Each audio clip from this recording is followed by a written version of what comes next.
when no one is watching, what do we truly build? In the soft light of early morning, a small workshop in Vermont breathes quietly. The air smells of pine and sawdust.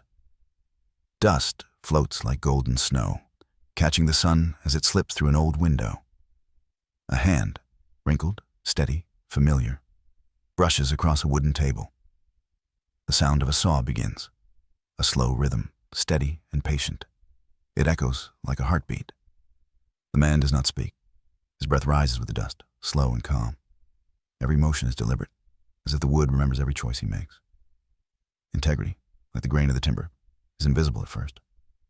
But once it's broken, everyone can see the crack. And in that quiet morning, before the world wakes, the carpenter builds more than furniture. He builds a life shaped by the honesty of his own hands. Elliot Harris was 58 years old, and he had spent almost his entire life shaping wood in a small town in Vermont. His workshop sat behind a weathered white house, the kind you might pass without noticing. Inside, it smelled of pine, varnish, and quiet dedication. Every morning, just after sunrise, Elliot brewed his black coffee, wound the clock on the wall, and opened the shop door to let in the morning air. Dust danced in the slanted light as he sanded a chair, steady and unhurried. He believed in one simple truth. Good work speaks for itself. No slogans, no shortcuts, just craft and care. The younger men in town didn't see it that way. Mike, a contractor down the street, liked to tease him. "You're still doing it the old way, huh?" Elliot would only smile, brushing the sawdust from his sleeves. "It's the only way I know." To him, honesty was not a choice. It was the rhythm of his hands, the pulse of every nail he drove. But sometimes, when he watched others finish faster, earn more, and boast louder, he felt a quiet doubt growing in the back of his mind. Does honesty still matter? The thought came and went like a draft through an open window, leaving him unsettled. Still, he returned to his bench, smoothing another piece of wood until it fit perfectly, as if perfection was his way of keeping faith with himself. Outside, the sun climbed higher, spilling through the gaps of the old workshop. And inside that little space, time seemed to slow, as if waiting to see whether Elliot's belief could still stand in a world that no longer cared to listen. One quiet morning, the sound of gravel crunching broke the stillness outside Elliot's shop. An old pickup truck rolled in, its tires creaking under the weight of time. Behind the wheel was Mr. Turner, Elliot's former employer, and one of the few men who still believed in handcrafted work. He stepped out with a gentle smile. "Elliot," he said, "I have one last favor to ask. Build me a house. A simple one, for an old friend." Elliot hesitated. His hands rested on the workbench, covered in dust and years. A house? At his age? He'd built so many before. But there was something in Mr. Turner's voice, a tone of respect, maybe even trust, that made him agree. "All right," he said quietly. "One last house." At first he tried to convince himself it didn't matter. This would be his final job. Just another project before retirement. But deep down, the fire that once guided him had dimmed. The following days passed under a pale sun. Elliot walked through the lumber yard, running his hand across planks of wood. He used to select each one carefully, feeling for balance, weight, and strength. This time, he chose the cheaper batch. "Good enough," he murmured. He skipped the primer.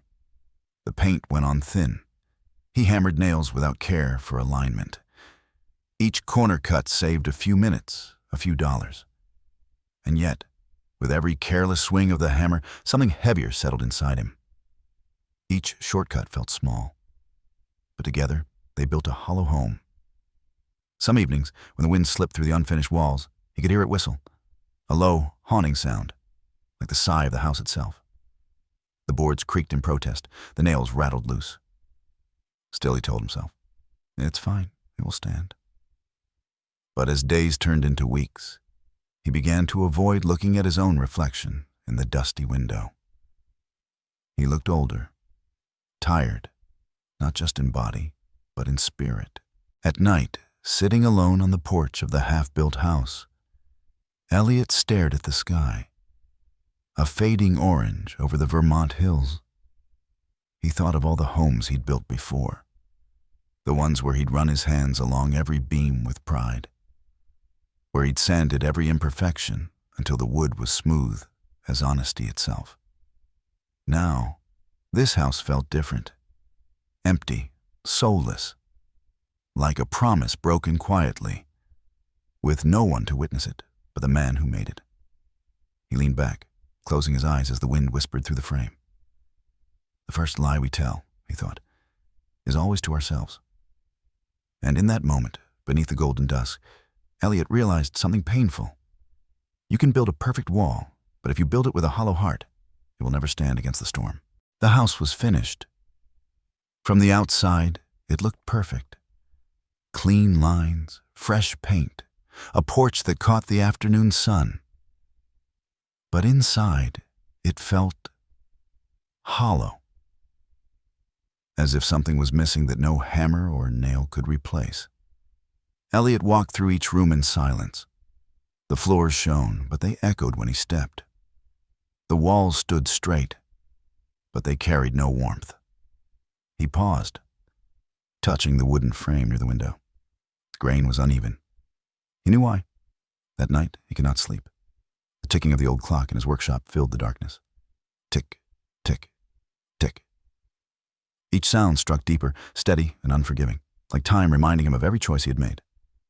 He sat at his work table, same one that had been with him for 30 years. Tools lay scattered across it. A chisel, a plane, a hammer worn smooth by his hand. And there, in the dim light of a single bulb, he saw it. A piece of wood split down the center. The crack ran deep. He traced it slowly with his finger. "I used to care," he whispered. The words fell heavy in the quiet room. The light flickered. Shadows stretched across the walls like old regrets returning to life.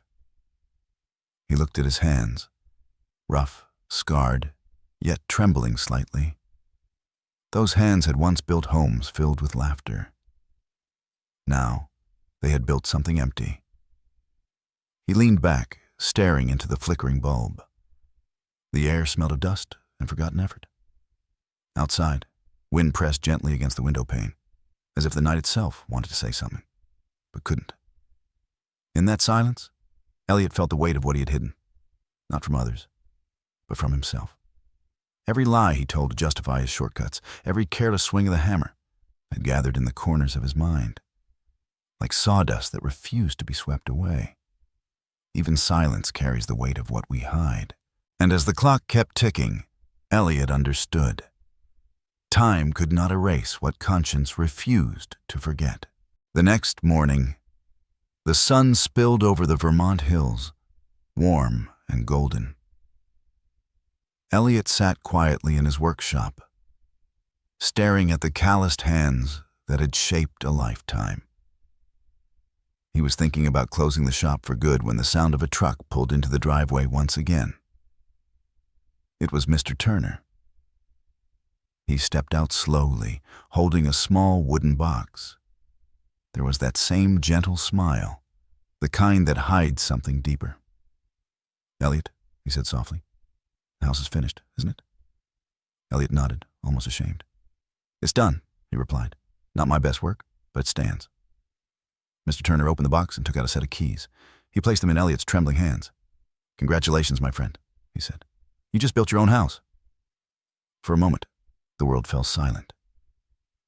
Elliot's breath caught. The keys glimmered faintly in the morning light. His hands, those same hands that had once built homes with pride, now shook as he realized the truth. His last project, the one he had rushed through, the one he had cut corners on, was meant for him. He looked toward the house in the distance, beautiful from afar, but fragile within. Every flaw, every careless joint, every unsteady nail. It was his now. He had built his own comfort with shortcuts, his own peace with dishonesty. He tried to speak, but the words wouldn't come. The truth hit harder than any hammer he'd ever swung. Mr. Turner simply watched, his eyes kind but knowing. "I wanted to give you something," he said. "A home that reflects your work, your life, the things you've built." Elliot stood there, frozen, his chest heavy. The wind rustled the trees, carrying with it a quiet realization. We all live inside the houses we build. Our choices, our habits, our integrity. He looked down at the keys again, tears forming at the corners of his tired eyes. And in that still moment, he understood. You cannot build a strong life with weak principles. The sun dipped lower, painting everything in a soft, forgiving light.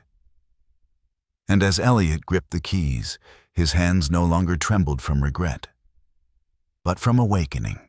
For a long time, Elliot stood in silence, staring at the keys in his hands. They felt heavier than metal, as if each one carried the weight of every careless choice he had made. The next morning, he returned to the house. The place smelled of paint and dust, still echoing with the hollowness he had built into it. He walked slowly through the rooms, touching the walls, tracing the seams where the boards didn't meet quite right. Each flaw whispered his name. He didn't run from it. He didn't turn away. He simply sighed, rolled up his sleeves, and began again. The first nail he removed squeaked in protest. The second came out easier. And as he worked, the sun rose higher through the window, spilling gold across the floorboards. This time, he didn't rush. He sanded every corner. He replaced warped panels. He repaired the hinges he had once left crooked. The rhythm of his tools returned. Slow, deliberate, honest. He worked, not for payment, but for peace. Day after day, Elliot kept coming back. Morning light followed him like an old friend. Sometimes rain tapped softly against the window pane, but he didn't stop. He could hear the rain, but also his heartbeat. Steady, calm. Neighbors passed by and wondered why the old man was rebuilding a house that already stood. But they didn't understand. It wasn't the house he was repairing. It was himself. He wiped sweat from his brow, breathing deeply. The smell of pine returned, the scent of his craft, his truth. And as he polished the final piece of wood, he caught his reflection in the window. Not a tired man, but one who had remembered who he was. Sometimes he would pause, just to listen. The silence no longer accused him. It rested gently, like forgiveness. One evening, he replaced the cracked pane of glass he had ignored before. The setting sun broke through it, scattering light across the room. Soft, warm, alive. Elliot smiled faintly. Repairing wood is easy, he thought. Repairing oneself takes courage. He looked around. Every corner now held a story of patience, humility, redemption. No one had asked him to do it. No one was watching.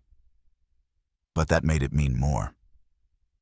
He remembered what Mr. Turner had once told him years ago. A true craftsman leaves a piece of his soul in every work. Back then, he thought it meant perfection. Now, he understood. It meant sincerity. It meant honesty, even when no one would ever know. When the rain came again, Elliot left the window open. Drops fell onto the sill, rolling gently down the new paint. The sound was soft, like applause from heaven. He sat on the floor, resting against the wall he had rebuilt. The air was quiet, yet full of life. A single beam of light passed through the window, landing on his hands. They were still rough, still scarred, but they no longer trembled. In that moment, Elliot realized that integrity wasn't about being perfect. It was about being willing to fix what you've broken, no matter how long it takes. Integrity rebuilds from the inside out.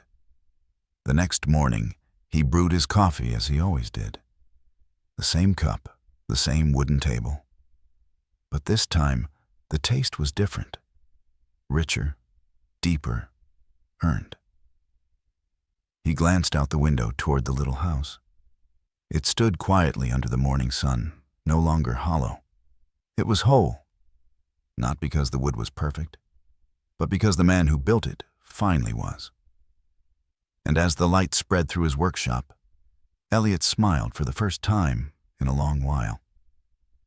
He had learned that a man's true home is not made of timber or stone, but of the integrity he lives by, one small act at a time.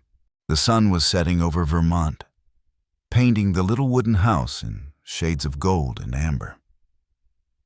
Elliot sat on the porch, a cup of coffee in his hand. The air was still. Only the quiet hum of evening filled the space, the kind that feels like peace earned, not given.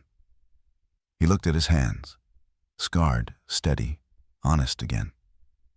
In the soft light, the world seemed slower, gentler, as if time itself respected a man who had finally made peace with his work. He smiled faintly, because now he understood the lessons the house had been trying to teach him all along. First, integrity is invisible, but its absence echoes. You can hide a flaw beneath a coat of paint. You can pretend the structure stands strong, but deep down, every lie leaves a hollow sound when you knock.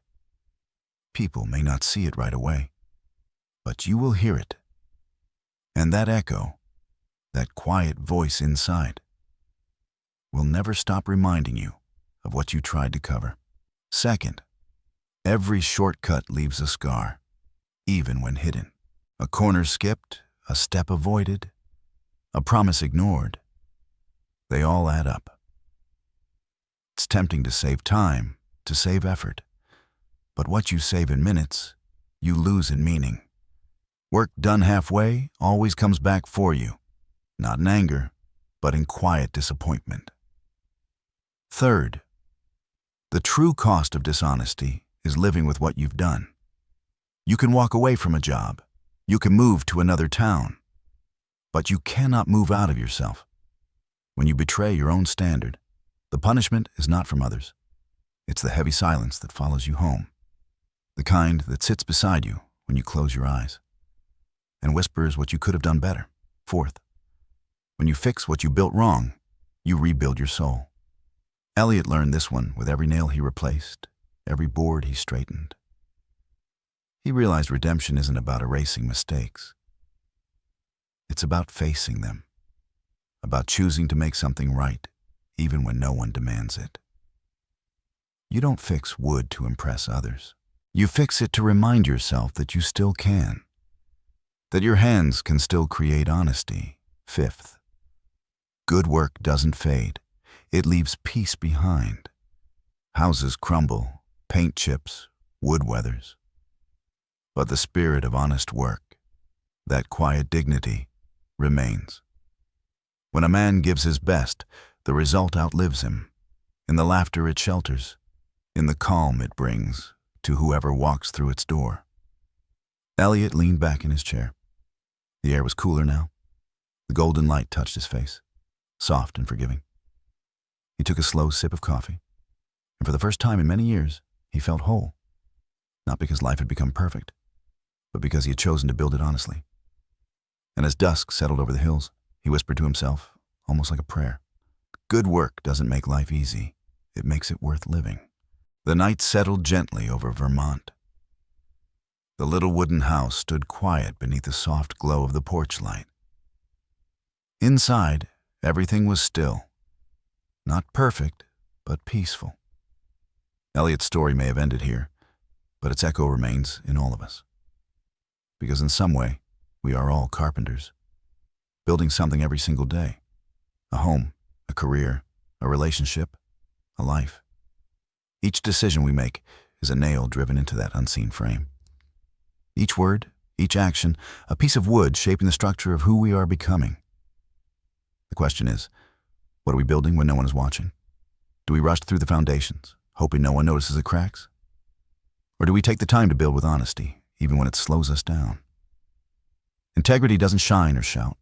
It doesn't make life easier, but it makes life real.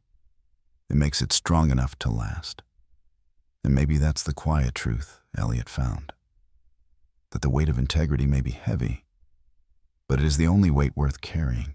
So if this story touched you, share it. Someone out there might be standing in front of a half-built life, wondering if it's too late to start again.